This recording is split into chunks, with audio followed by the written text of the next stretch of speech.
है। हमारे साथ खास मेहमान कुलदीप हुड्डा साहब हैं जो कि साबिक पुलिस सरबराह हैं और इनके पास जिम्मेदारी उस वक्त रही, मौजूदा वक्त में हम मरकज के ज़ेर इंतज़ाम इलाके में या यूनियन टेरिटरी में हैं या केंद्र शासित प्रदेश में, लेकिन साबिका रियासत में इनके पास जिम्मेदारी रही और बेहतर तरीके से इस पूरे इलाके को जानते भी हैं क्योंकि काफ़ी पुरसकून लम्हात भी इस एरिया के लोगों ने या फिर आवाम ने इस इलाके में देखे जहां पर आज काफ़ी ज़्यादा तनाव देखा जा रहा है। बहुत शुक्रिया कुलदीप साहब वक्त देने के लिए। 5 के पंच में आपका इस्तकबाल, वेलकम, बहुत बहुत शुक्रिया। शुरुआत में ज़रा इसी चीज़ से कि साल 2023 को हम अलविदा तो कहने जा रहे हैं, लेकिन ये कड़वी यादें जो इस साल काफ़ी ज़्यादा अप्रैल 20 से शुरू होती हैं, हालांकि उससे पहले भी इंसिडेंट्स, लेकिन ये जो नई गुरिल्ला वॉर ऑफ टेक्निक है, क्या आपकी नज़र में ये सारी चीज़ें हो रही हैं और क्या एक स्ट्रेटजी नई तरीके से या प्लान जो है वो एनिमी ने तैयार किए जिसका नतीजा हम देख रहे हैं कि इस पीर पंचाल रीजन में जो एक पीसफुल माहौल था पिछले 3-4-5 सालों में, उस पूरे माहौल को खराब करने और डिस्टर्ब करने की कोशिशें फिर से जो जिंदा हुई हैं, जो आज तक बरकरार हैं? देखिए, इसमें 2-3 वजूहात हैं कि पुंछ राजौरी में पिछले 2 साल में इंसिडेंट्स क्यों बढ़ गए हैं। एक तो ये वजह है कि कश्मीर में हालात बहुत जल्दी से नॉर्मल हो रहे हैं और वहां पर मिलिटेंसी को पूरी तरह से लगभग काबू किया गया है। टेररिस्ट का काफी लॉस हो गया उसमें और सिक्योरिटी फोर्सेस ने बड़ा जबरदस्त अच्छा काम किया,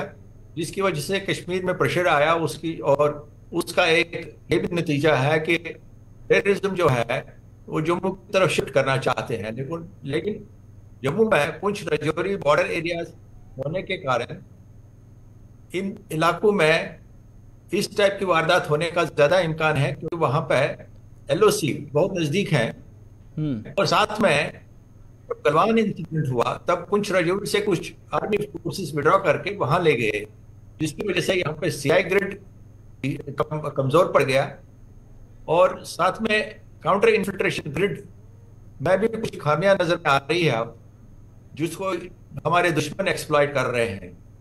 अगर आप इस साल की वारदातें देखेंगे या पिछले 2 साल की पूरी तौर पे कार्रवाई वारदातें देखेंगे, ये वारदातें एक पर्टिकुलर एरिया में आई हैं जिसका एक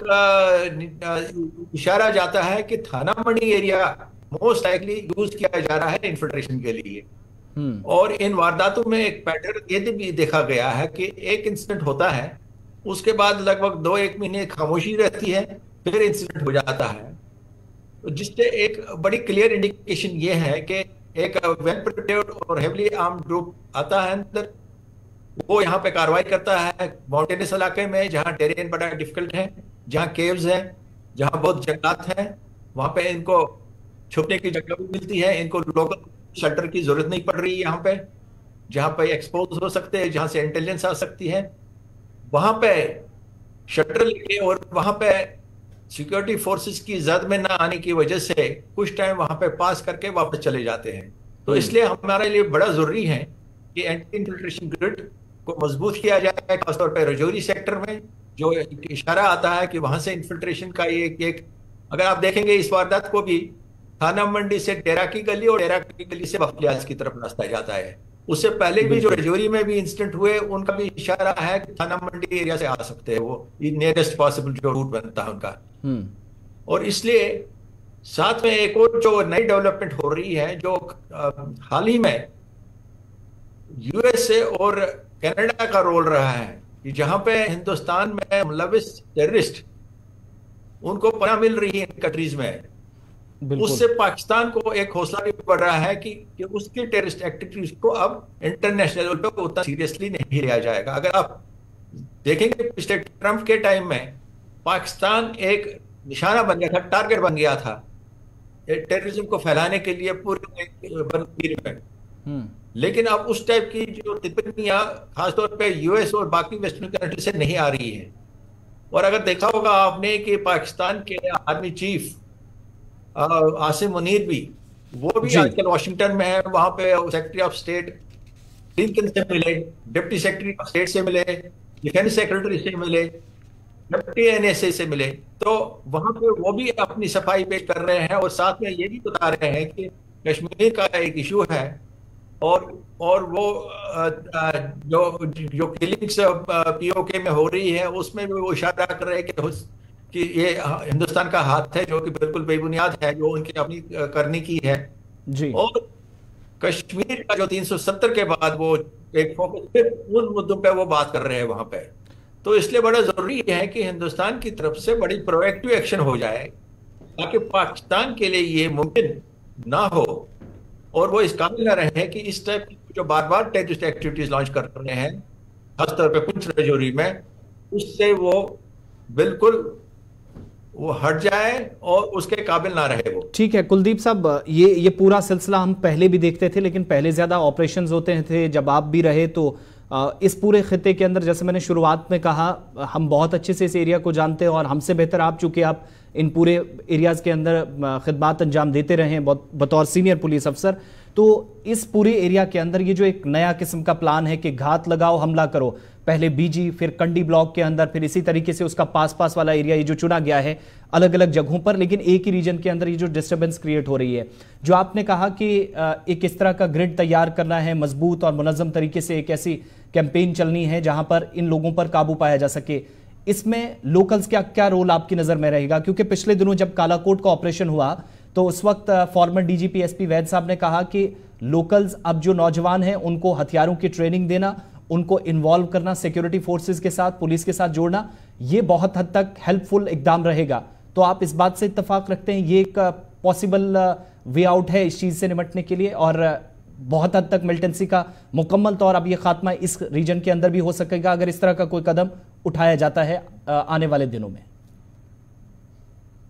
देखिए, इस टाइप के जो अंदरूनी इकदाम हैं, जैसे आप विलेज डिफेंस कमेटी का इशारा कर रहे हैं, उस टाइप के कार्रवाइयां तो एक मुसलसल तरीके से जारी है और उनको स्ट्रेंथन हमेशा किया जा सकता है। लेकिन दो बातें इसमें हैं। एक तो ये है कि जो ये इन्फिल्ट्रेशन करके जंगलात में, जंगलों में, फॉरेस्ट एरियाज में जी अपने शेल्टर लेते हैं और वहां से ये एम्बुशेस लॉन्च करते हैं, वहां पे उनको रहने के लिए जरूरी है कि लोकल सपोर्ट इनडायरेक्टली, मैं नहीं कहता हूँ कि शेल्टर के तौर पे, लेकिन उनका जो खाना पीना या बाकी जो जरूरियात है उनकी वो पहुंचाया जाता है। इसलिए बड़ा जरूरी है कि ओवरग्राउंड वर्कर्स जो उनके साथ मुलविस है या उनके जो गाइड्स है जो उनको इन्फिल्ट्रेशन के रास्ते से फिर अपनी जगह तक पहुंचाते हैं, वो उसमें कुछ लोकल जरूर मुलविस होंगे, बगैर लोकल के ये नहीं हो सकता है।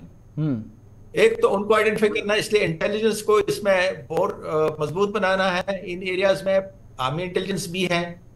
सीआईडी भी है और इंटेलिजेंस ब्यूरो भी है और रॉ की भी प्रेजेंस है। तो ये चारों एजेंसीज को एक कोऑर्डिनेशन के तौर पे अपने अपने इनपुट्स को मिला के इस नतीजे पे पहुंचना है कि कौन से लोग इनको मदद कर सकते हैं। दूसरा, हम अंदर अगर जंगलों में उनको ढूंढते रहेंगे और उनके लिए हम हेलीकॉप्टर दौड़ाते रहेंगे और फोर्सेस आफ्टर द इंसिडेंट भेजते रहेंगे, उसमें ज्यादा कुछ मिलना नहीं है, क्योंकि ये ऐसा टेरेन है कि जहां पे छुपने की जगह ज्यादा है और आर्मी को कोई टेररिस्ट मिलना बड़ा मुश्किल है। और अगर देखा होगा आपने पिछले जो 4-5 इंसिडेंट हुए, उसमें आफ्टर द इंसिडेंट जो ऑपरेशन हुए उसमें खास कुछ मिला नहीं। उसमें मैं नहीं कहता हूं कि किसी फोर्स की कोई उसमें कोई कमी है उनके काम में, लेकिन ये एरिया ही ऐसा है कि जहां पे कोई भी टेररिस्ट मिलना कार्रवाई के मुश्किल है। इसलिए बड़ा जरूरी है कि जहां से ये इंसिडेंट ओरिजिनेट होता है, वो लाइन ऑफ कंट्रोल को जिसमें हम मजबूती ला सकते हैं, उसको और मुस्तैद करना, उसको रीइंफोर्स करना, उसमें टेक्निकल गैजेट्स को का जो इस्तेमाल है जी उनको डिप्लॉय करना, और साथ में जो हमारे जो एंटी ड्रोन मेजर्स है, क्योंकि काफी सप्लाईज, चाहे वो पैसा हो चाहे वो हथियार हो, वो ड्रोन के जरिए भी मुलविस किए जाते हैं। और आपकी एक ये एक बहुत इंपॉर्टेंट बात ये भी है कि अब चाइनीज आर्मी की फुटप्रिंट सब पीओके पे भी है और एक आध जगह पे वो बड़ी लाइन ऑफ कंट्रोल के नजदीक है। और इसलिए, और चाइना ड्रोन टेक्नोलॉजी में काफी आगे बढ़ा है। और इसके अलावा जो हथियार वगैरह ये इस्तेमाल हो रहे हैं, जो रॉकेट्स यहाँ पे इस्तेमाल किए गए हैं टेररिस्ट के द्वारा, जो ड्रोन के जरिए जो कैच हुआ है और आर्म्स एमिशन पकड़ा गया है, वो चाइनीज मेक का काफी है। तो चाइनीज का भी एक अब डायरेक्ट इन्वॉल्वमेंट हो रहा है वाया थ्रू पाकिस्तान टेररिस्ट और पाकिस्तान आर्मी कश्मीर के अफेयर्स में। तो इसलिए हमने अपने एंटी ड्रोन टेक्नोलॉजी उनको इंटरसेप्ट करने के लिए अपनी टेक्नोलॉजिकल इंप्रूवमेंट्स लानी जरूरी है। आजकल का जो दौर है जी। आपने हमस का वार देखा होगा, इजराइल हमस का वार, उसमें टेक्नोलॉजी पे कितना जोर दिया गया, उसके नतीजे में कितनी उसमें कार्रवाइयाँ की, सफल कार्रवाइयाँ की जा रही हैं, वो सब देख जी। रहे हैं। तो हम उसमें अभी थोड़ा पीछे हैं। हमने टेक्नोलॉजिकल इंप्रूवमेंट्स बॉर्डर मैनेजमेंट में जरूरी लानी है, ताकि हमारा एक बॉर्डर जो है, जो एक बाइस बना है परेशानी का, जी। उसको हम किसी तरह से इस नामुमकिन बनाए टेररिस्ट के लिए अंदर आ रहा है। कुलदीप हुड्डा साहब, साबिक पुलिस सरबराह हैं आप, जम्मू कश्मीर के अंदर काफ़ी तवील खिदमात रही हैं। बहुत बहुत शुक्रिया आपका गुलिस्तान न्यूज़ को वक्त देने के लिए। और